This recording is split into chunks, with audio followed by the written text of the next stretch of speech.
Audio Jungle.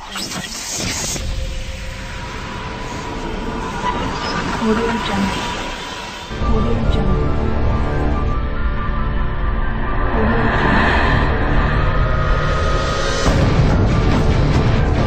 Hey everybody, Wildman Wes here, and welcome to day 20 of SHOCKTOBERFEST 2024. Man's best friend. You know, that can be said about a lot of things, particularly dogs. Dogs usually are man's best friend.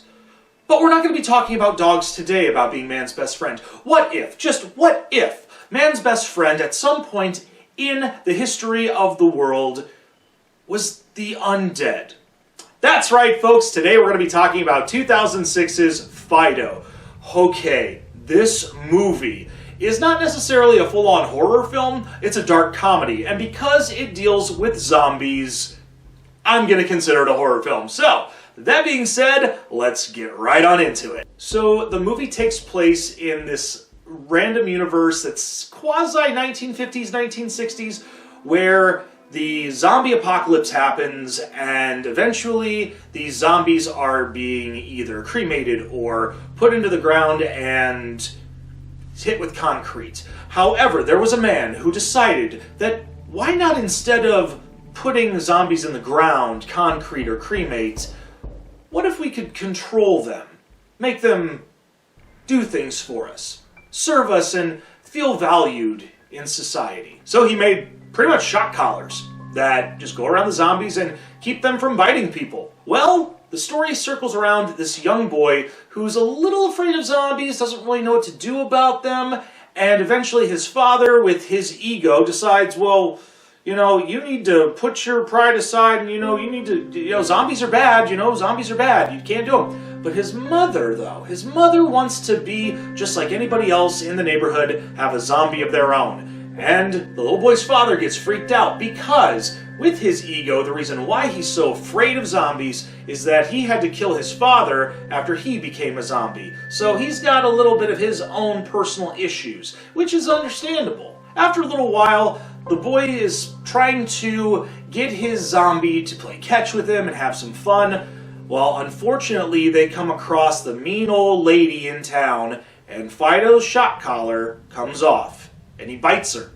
Well, little boy has to get Fido's collar back on, and eventually this old lady becomes a zombie, and she starts terrorizing people, biting some of the bullies that keep picking on the little boy, and eventually the boy's family and the man that created everything for this company called, which I forgot to mention, ZomCon. It's kind of funny because it does have that kind of 1950s, 1960s-esque name for a company, but I digress. They're trying to keep everything at bay and make sure that nothing else goes awry. Well, things don't always turn out for the best.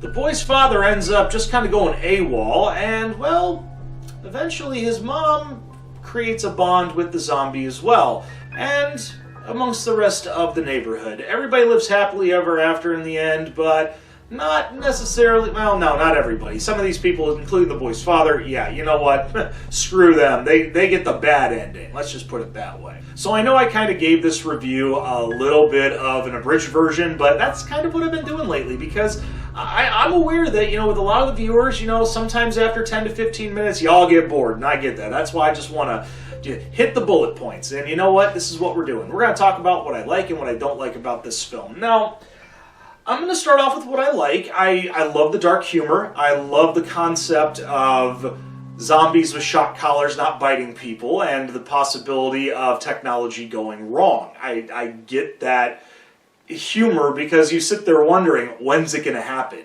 And you're on your seat. Even though you know this is more of a comedy movie than a horror film, it keeps you on edge a little bit. And you know what? For a comedy to keep you on your toes because of something dark, that's pretty impressive. Now, when it comes to the cast of this movie, there are 4 names that come to mind that I am very familiar with. Let's see, Dylan Baker, who plays the little boy's father. He was in movies like the first 2 Sam Raimi films, I think the third one as well, Spider-Man, as Dr. Kirk Connors. He was also in Road to Perdition and scores upon other movies. I see Carrie Ann Moss, who plays the boy's mother. She was Trinity in the Matrix series. Then we have Tim Blake Nelson, who plays the horny neighbor in this movie.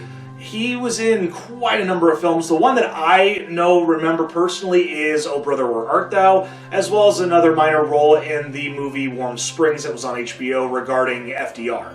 But the all-time cast member we gotta talk about is Fido himself, the legendary comedian and actor Billy Connolly. This man doesn't say a word pretty much in this whole movie, but he's normally funny in a lot of things that he does, whether it's a Muppet movie, whether it's Boondock Saints, whether it's doing his stand-up. But I mean, just his mannerisms of being a zombie are spot on.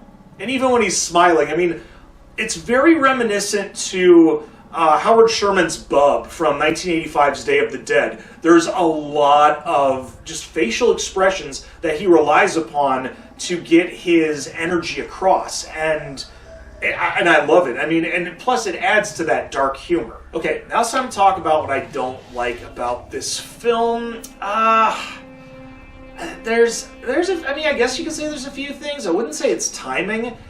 Interjecting information. Now, I'm aware that in a movie like this, being a dark comedy, there's going to be like that, oh, we forgot to tell you about this. Oh, we forgot to tell you about that. Yeah, I mean, I get it, but man, some of these bits of information could have been used a little bit more at the beginning of the film. But then again, it becomes that situation of red herrings. And unfortunately, in this movie, a red herring information moment, it fell flat. Just a little bit. But it does not destroy the film. I'll be honest on my feelings on that. We're just going to go right into the grading. I'm going to give Fido a B+. I mean, I love the movie. I mean, I wouldn't say I watch it all the time. I would say it's definitely worth a one watch every October. Or even if, you're a diehard fan of it, hey, watch it as many times as you want. You know what? I give you 2 thumbs up for doing it. All right? All right. Well, we hope you enjoyed this review on Fido. If you agree with me, leave a thumbs up. And if you don't, you can leave a thumbs down. Hey, I totally get it. This movie is different. And you know what? Sometimes different is good. Sometimes different not so good. But yeah, it is what it is. Other than that, make sure you share on social media, push that little red button, and don't forget to ring the bell for instant notifications. Until then, I'm Wildman West, and we will see you tomorrow for day 21 of SHOCKTOBERFEST 2024. Take care, and as always, stay scared, kiddies.